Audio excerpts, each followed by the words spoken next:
Since taking office earlier this month, President Trump's administration has been cognitive of its contentious issues shaping Trump's policies and opposition responses.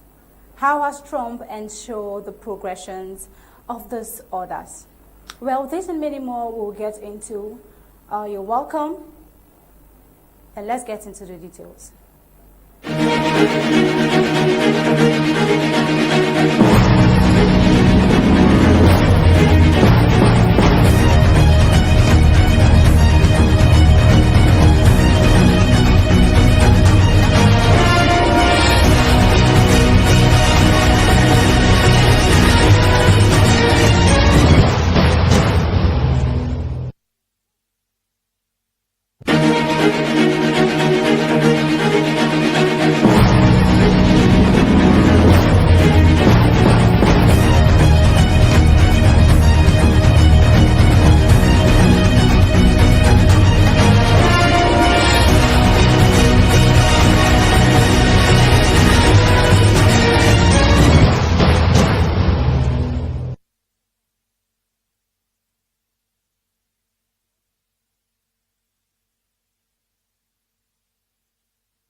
Since taking office earlier this month, President Trump's administration has been cognitive of its immigration orders, which has been one of the most contentious issues shaping Trump's policies and opposition responses.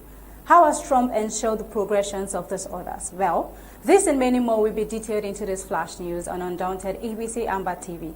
Good afternoon and welcome. I am Tabitha Ako. Let's begin.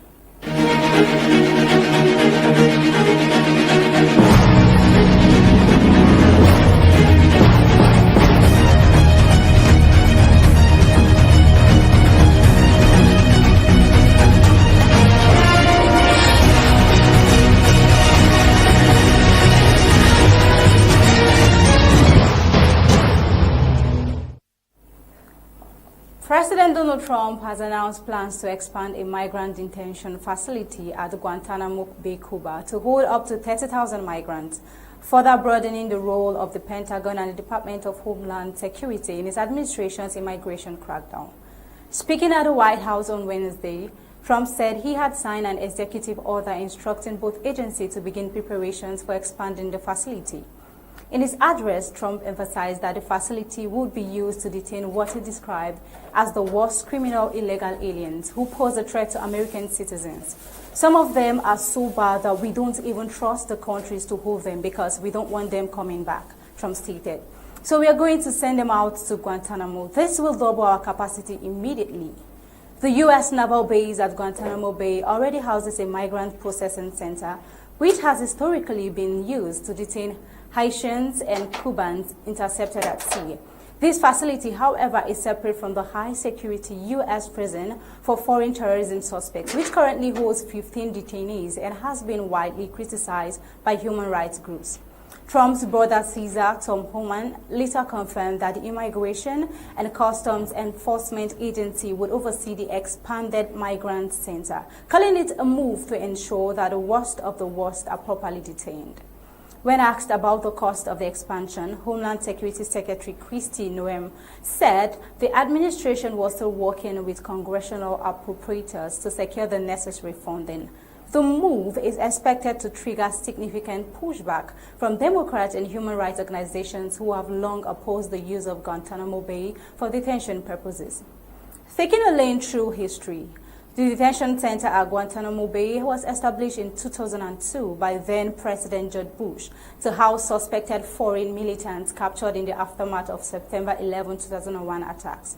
The facility has faced global criticism for its indefinite detentions, lack of due process, and use of controversial interrogation techniques, which human rights advocates have likened to torture. Both Barack Obama and Joe Biden attempted to shut down the prison, managing only to reduce its population. However, Trump has repeatedly vowed to keep it open, and with this new executive order, is repurposing parts of the base for migrant detentions. Cuban President Miguel Diaz-Canel condemned the plan, calling it an act of brutality. Meanwhile, pro-refugee organizations have demanded that the Guantanamo migrant facility be shut down and have called on Congress to investigate alleged abuses at the site. A 2024 report by the International Refugee Assistance Project highlighted unsanitary conditions, lack of confidential phone access, and reports of families with young children being housed alongside single adults at the facility. All right, forging forward, the Pentagon's involvement in immigration enforcement continues to grow. On Tuesday, the U.S. military announced it would allow Immigration Customs Enforcement to detain migrants at Buckley Space Force Base in Colorado, further expanding the role of military installations in handling migrants' detention. These decisions follows U.S. military deportation flights of migrants out of the country, deployment of 1,600 active duty troops to the U.S.-Mexico border, and Trump's emergency declaration on immigration last week. The White House has yet to clarify when the Guantanamo expansion will be operational or how detainees will be processed. The move is expected to face legal challenges from civil rights groups and could spark a heated debate in Congress over the ethics and practicality of using a military base in Cuba for migrant detention. All right, with the 2024 U.S. presidential election cycle in full swing, immigration is likely to remain one of the most contentious issues shaping Trump's policies and opposition responses. Take a look. Today I'm also signing an executive order to instruct the Departments of Defense and Homeland Security to begin preparing the 30,000-person migrant facility at Guantanamo Bay. Most people don't even know about it. We have 30,000 beds in Guantanamo to detain the worst criminal illegal aliens threatening the American people. Some of them are so bad we don't even trust the countries to hold them because we don't want them coming back, so we're going to send them out to Guantanamo. This will double our capacity immediately, right? And tough. That's a tough place to get out of. Today's signings bring us one step closer to eradicating the scourge of migrant crime in our communities once and for all.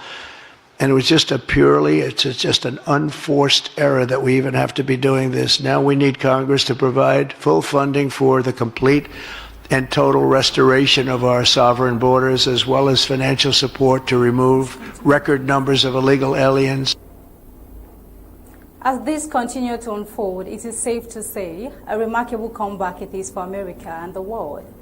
Going by a recent update following the outbreak of the conflict in Congo, there has been intense clashes between Democratic Republic of Congo's army and Rwanda-backed M23 rebels that has left the streets of Goma littered with bodies as gunfires and explosions continue to rock Goma, the largest city in Eastern Democratic Republic of Congo, the capital of North Kivu province, a strategic city and home to major humanitarian hub after M23 fighters entered the city on Sunday. This city has become the epicenter of escalating violence that has deepened the region's humanitarian crisis. According to reports, at least 100 people have been killed and over 1,000 wounded in just 3 days of heavy fighting. Hospitals in Goma are overwhelmed with patients suffering from gunshot wounds and shrapnel injuries. Other reports indicate that rape, looting, and attacks on humanitarian health facilities have been carried out by armed fighters, worsening the crisis. The humanitarian situation in and around Goma remains extremely worrying, said James Laken, spokesperson for the UN Office for the Coordination of Humanitarian Affairs during a briefing in Geneva. At the same briefing, Adilhild Maschang, the World Health Organization's Emergency Response Coordinator for the Democratic Republic of Congo, stated that medical personnel had been shot at and some patients, including babies, were caught in crossfire.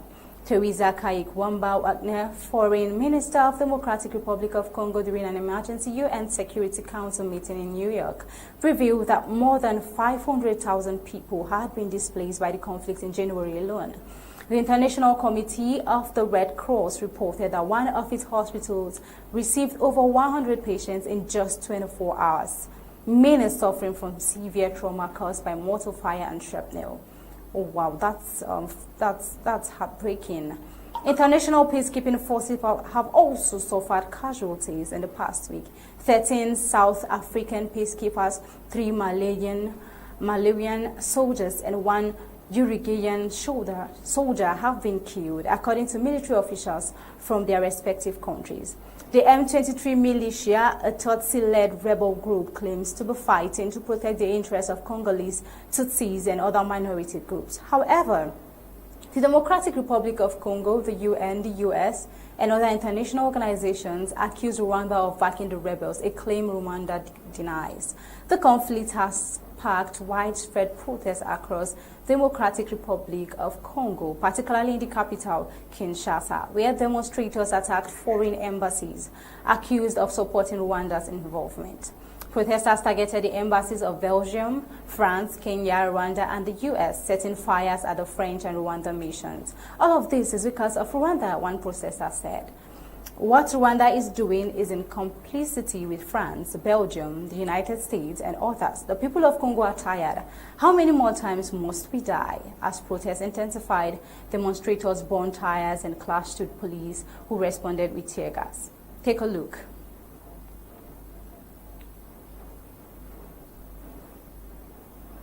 What a discouraging thing to behold.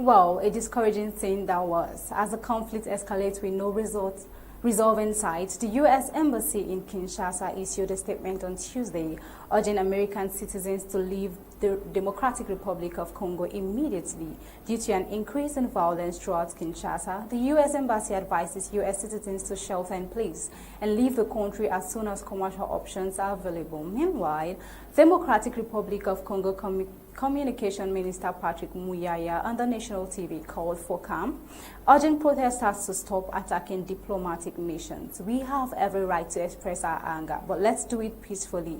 Let's not attack the consular infrastructures of accredited nations in Congo. The fact remains, M23 is just one of more than 100 armed groups operating in Eastern Democratic Republic of Congo, many of whom fight for control over the country's vast mineral resources. The DRC is the world's largest producer of tantalum, a key component in electronics and cobalt, essential for manufacturing batteries in electric vehicles. In 2023, M23 seized Rubaya, a major coltan mining town used in the production of mobile phones and laptops. According to a UN report, the group earns approximately $800,000 per month in illegal taxes on mineral production and trade. The question posed, does this reflect a genuine quest for peace and stability or some selfish intentions to exploit? Well, we could only hope this comes to a resolve to strengthen peace within the region. In another development, U.S. President Donald Trump signed the Laken Relay Act into law on Wednesday, marking the first major legislative victory for U.S. his administration's hardline immigration agenda since taking office earlier this month. The new law mandates the detention of undocumented immigrants charged with theft-related crimes in grant state attorneys general the authority to sue the federal government if they believe their state have been harmed by lax enforcement of immigration laws. The legislation is named after Laken, a 22-year-old nursing student from Georgia who was murdered in 2023 by Jules Ibarra, an undocumented immigrant from Venezuela. Ibarra was convicted last November and sentenced to life without parole. Speaking at a White House signing ceremony, Trump described the new law as a significant step in protecting Americans from crime committed by undocumented migrants. We will keep Laken's memory alive in our hearts forever, Trump said. With today's action, her name will also live forever in the laws of our country. This is a very important law. This is something that has brought Democrats and Republicans together, and that's not easy to do. Laken did it. Addressing Real's family, Trump praised the advocacy in getting the legislation passed. I've done many of these different bills, different passages, but I have not seen such support as you have today. He said, your daughter is going to save a lot of lives. Trump then invited Real's mother, Allison Phillips, to speak. We want to thank President Trump for the promises he made to us, Phillips said. He said he would take care of our borders and that he would never forget about Laken. He is a man of his words. And we trust that he will fight for the American people, Phillips said. There is no amount of change that will ever bring back our precious Laken. Our hope moving forward is that her life saves lives. Take a look. We are deeply honored to be joined today by Laken's parents, Allison and John, and her sister, Lauren. Thank you very much. We were together right after that happened, and it's a tremendous tribute to your daughter, what's taking place today. That's all I can say, but so sad we have to be doing it at all. Thank you very much for being here. To Laken's family, we will keep Laken's memory alive in our hearts forever, everyone's hearts. With today's action, her name will also live forever in the laws of our country, and this is a very important law. This is something that has brought Democrats and Republicans together. That's not easy to do. Laken did it. Laken did it. America will never, ever forget Laken Hope Riley. The vicious criminal who murdered Precious Laken was an illegal alien member of the barbaric Venezuelan prison gang known as Tren de Aragua.